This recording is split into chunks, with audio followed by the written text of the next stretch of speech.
So you're really good at sales. You know how to run a call, handle objections, get a yes, close the client. But here's what nobody told you. The language that closes the clients the fastest is often the exact same language that creates your most expensive problems in delivery. And this is because the industry hasn't taught you how to make a promise that your delivery can actually back up and systematically over-deliver on in a way that still gets your prospect to say yes. So if you're a founder who closes really well but still can't figure out why the back end of your business feels so heavy, this video is for you.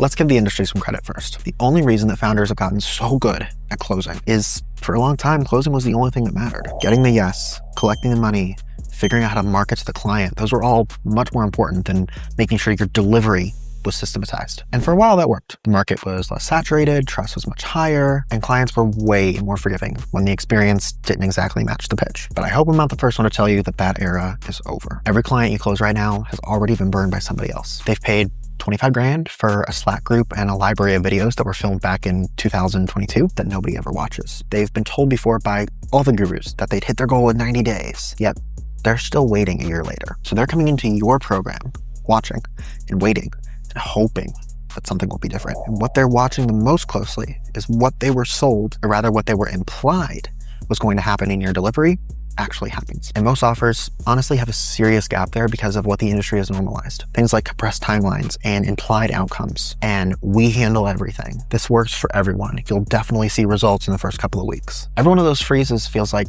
a feature on the sales call, but they also become a massive liability for you the moment the delivery starts. So the thing about overpromising an outcome is that I truly believe, and to give people the benefit of the doubt, that most founders who do it don't know they're doing it, or at least don't know the extent to which they're doing it. It's almost never an outright lie. It's simply enthusiasm that runs, let's say, slightly ahead of what delivery can realistically back up. The timeline gets compressed because 3 months sounds better than 4, 5, or 6 months. It's language that implies the outcome is certain, rather than the outcome is highly probable if you follow action steps 1, 2, and 3. It's saying things like, we do it all for you, when the reality is, we do X, Y, and Z for you, but you need to do A, B, and C. Each one of those moments feels really insignificant on the call, but it also plants a seed in the client's mind that becomes the benchmark that they measure everything against. When the client pays, the dopamine of the sales call fades within hours, and they start evaluating what happens based on what they imagined would happen, not against what you actually deliver. And if the expectation ceiling was set high enough on the sales call, nothing that you're gonna do is gonna close that gap. So it's not even under delivering at this point, it's delivering on the wrong benchmark. The client feels it, they can't explain why, but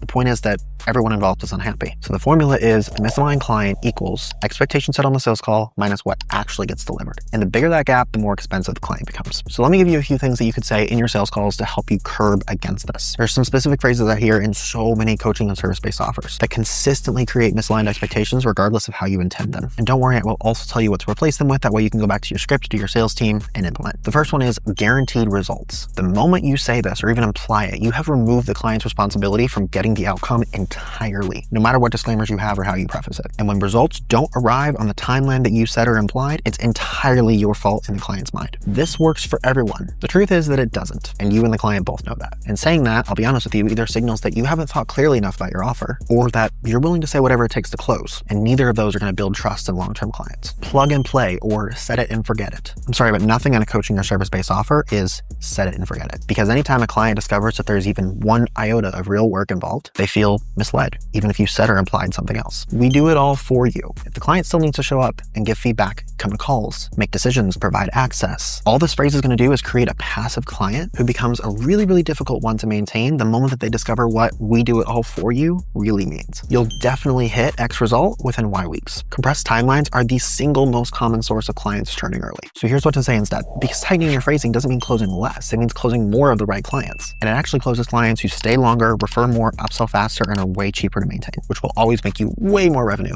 than closing the wrong clients at a higher volume. So here's the framework for creating a promise that keeps and closes clients. There's going to be 5 components. The first one is who, and this is your specific avatar. And this isn't something like coaches or consultants. This is a very niche avatar. The second is an outcome, which is the transformation that you have delivered reliably before and fast. This is not the most impressive result among all of your client results you've achieved. This is the one that the average client achieves. The third is the mechanism, which is what they will actually do, their responsibility in your offer. Coaching calls, implementation sessions, building systems, giving feedback, whatever they will actually do. The fourth is a time frame, and this is going to be a realistic time frame, not a compressed one. If meaningful progress actually takes 60 days, say 60 days. Don't say our fastest clients can do it in 30 days. Say 60 days.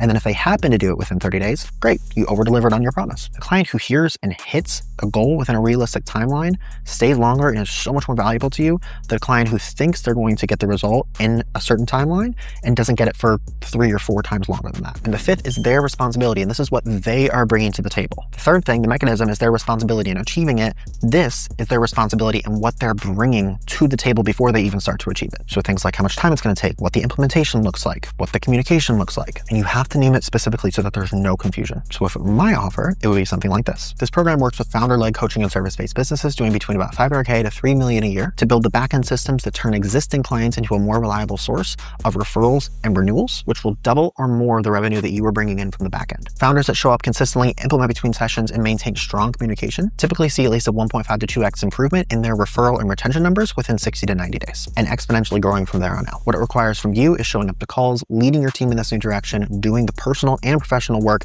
to establish this in your culture, and being honest with yourself and with me when something isn't working. Nothing in that promise or that pitch can be pointed to later as a lie or as over-exaggeration, and it's still compelling enough to close the right client. And the best part is what happens after the call, because when your promise is strategic enough to close the right client and your delivery systematically exceeds it, every moment where you do more than you said you would is a moment of genuine surprise and joy for the client. And you can't create that feeling when you've already laid down all your cards and spent every chip you have in the pitch because you think you need to make it sound more glamorous or sound more sexy. So the truth is, we've spent the last decade perfecting how to sell our offers, but we have spent exactly no time even attempting to perfect how we deliver them at scale systematically so that every single client is worth more to our business as our business grows. So if you want help figuring out exactly where your sales process is creating problems in your back end, comment the word audit below and I will send you a fully customized, personalized breakdown on the back end of your business to tell you exactly where you can be making more profit from every single client you close.